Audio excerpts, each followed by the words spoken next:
Dear student, today we will see the next chapter, metals and non-metals, धातू अधातू.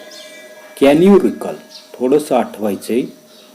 What are the three types in which elements are generally classified? या ठिकाणी सर्वसाधारणपणे मूलद्रव्याचं असणारे काही वर्गीकरण जे आहे तर ते वर्गीकरण कोणत्या तीन प्रकारामध्ये केलं जातं हे आपल्याला त्या ठिकाणी आठवायला सांगितलंय की elements are classified into metals and non metals. आपल्याला माहिती की सर्वसाधारणपणे असणारे जे काही मूलद्रव्य जे आहे तर त्या मूलद्रव्यांचं असणारे जे काही वर्गीकरण जे आहे तर ते वर्गीकरण मेटल्स, दुसरं दिलेलं आपल्याला त्या ठिकाणी नॉन मेटल्स,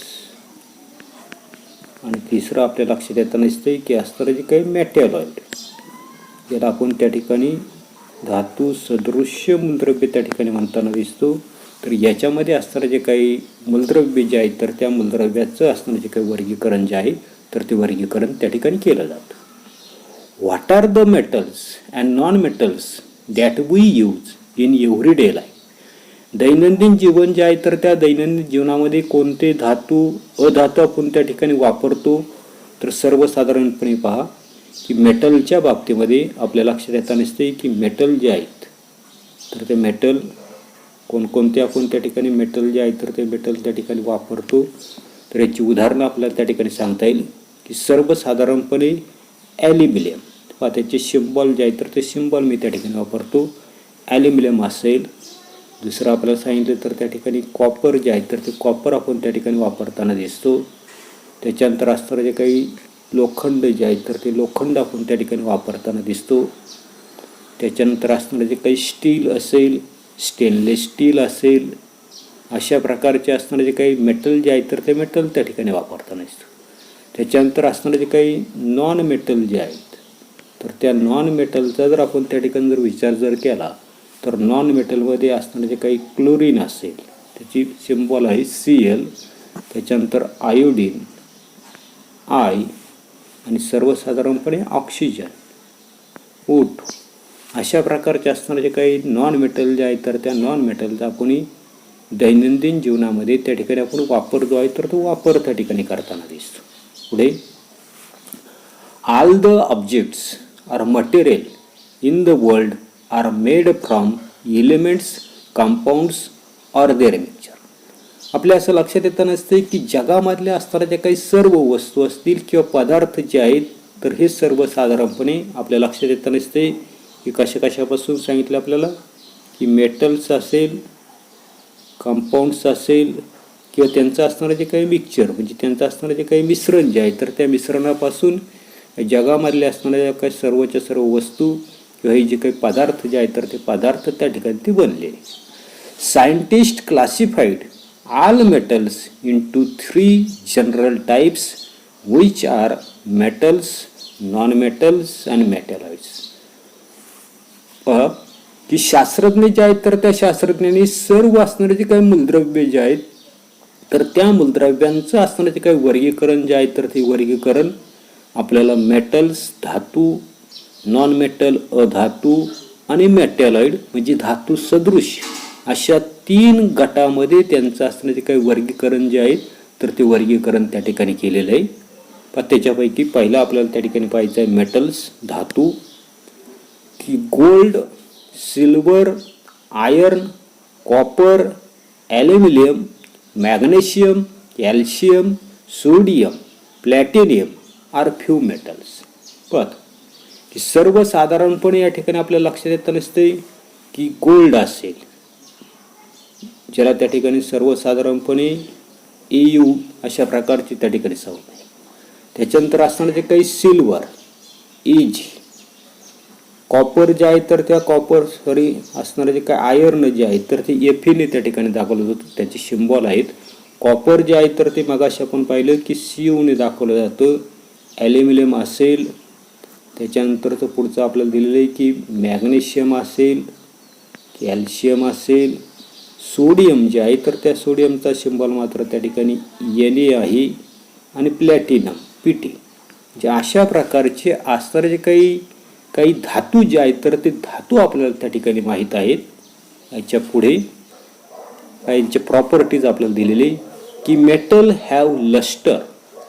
तर सर्वसाधारणपणे लस्टर म्हणजे चकाकी. आपल्या लक्षात येताना असते की धातू जे आहे तर ते धातू काय होताना दिसतात, चकाकताना त्या ठिकाणी दिसतात. त्याच्यानंतर तर दुसरं पुढे wire or sheet can be drawn from them. काय सांगते, wire or sheet can be from them made metal. म्हणजे जे काही धातू जे आहेत तर त्या धातूंपासून आपण त्या ठिकाणी वायर, तार जे आहेत तर ती तार त्या ठिकाणी बनवू शकतो. त्याचबरोबर त्यांच्यापासून आपण त्या ठिकाणी असणारं जे काही सीट म्हणजे पातळ अशा प्रकारचा पत्रा त्या ठिकाणी बनवू शकतो. अजून एक प्रॉपर्टी आपल्याला दिलेली, द मेटल्स आर हार्ड. धातू जे आहेत तर ते धातू त्या ठिकाणी कठीण त्या ठिकाणी असतात. पण मेटलच्या प्रॉपर्टीज व्यवस्थित लक्षात ठेवा. Metals are good conductors of heat and electricity.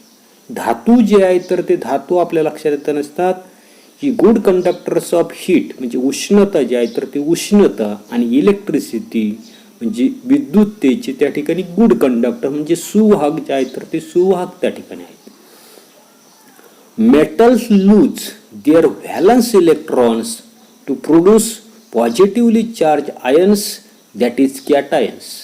बघा की सर्वसाधारणपणे हे जे काही धातू जे आहेत तर ते धातू काय करताना असतात, व्हॅलन्स इलेक्ट्रॉन. आता व्हॅलन्स इलेक्ट्रॉन म्हणजे काय, तर शेवटची असणारे जे काही कक्षा जे आहे तर त्या शेवटच्या कक्षेमध्ये असणारे जे काही इलेक्ट्रॉन जे आहेत तर त्या इलेक्ट्रॉनला त्या ठिकाणी व्हॅलन्स इलेक्ट्रॉन म्हटलेले, संयुजा इलेक्ट्रॉन म्हटलेले. आणि हे संयुजा इलेक्ट्रॉन काय करताना असतात, लूज करताना असतात म्हणजे गमावून त्या ठिकाणी काय करताना असतात, धन प्रभारी असणारे जे काय आयन्स जे आहेत तर ते आयन्स, उदाहरणार्थ सोडियम. सोडियमचा जर आपण विचार केला तर याचा असणारा जो काय ॲटॉमिक नंबर जो आहे तर तो 11 आहे. पुढे आपण त्या ठिकाणी इलेक्ट्रॉनिक कॉन्फिगरेशन त्या ठिकाणी पाहणार. याच्यामध्ये पहिल्या कक्षेमध्ये 2 इलेक्ट्रॉन आहेत, दुसऱ्या कक्षेमध्ये 8 इलेक्ट्रॉन आहेत, तिसऱ्या कक्षेमध्ये 1 इलेक्ट्रॉन आहे. म्हणजे शेवटच्या कक्षेमध्ये असणारा जो काही 1 इलेक्ट्रॉन जो आहे तर तो व्हॅलन्स इलेक्ट्रॉन आहे. आणि हा व्हॅलन्स इलेक्ट्रॉन सोडियम काय करताना दिसते, लूज करताना दिसतो. आणि लूज केल्यामुळं तो असणारा जो काही सोडियम जो आहे तर त्या सोडियमवर आपल्याला त्या ठिकाणी पॉझिटिव्ह किंवा त्यालाच आपण त्या ठिकाणी धनप्रभारी जो काय आयन्स जो आहेत, पॉझिटिव्हली चार्ज आयन्स जो आहे तर तो आयन्स त्यालाच त्या ठिकाणी आपण कॅटायन्स त्या ठिकाणी म्हणताना दिसतो. तर अशा पद्धतीचे जे काही धन आयन्स जे आहेत तर ते धन आयन्स काय करताना दिसतात, जे असणारे जे काही मेटल्स जे आहेत तर ते मेटल्स त्या ठिकाणी फॉर्म करताना दिसतात. त्याच्यानंतर पुढे फिजिकल प्रॉपर्टीज ऑफ मेटल्स.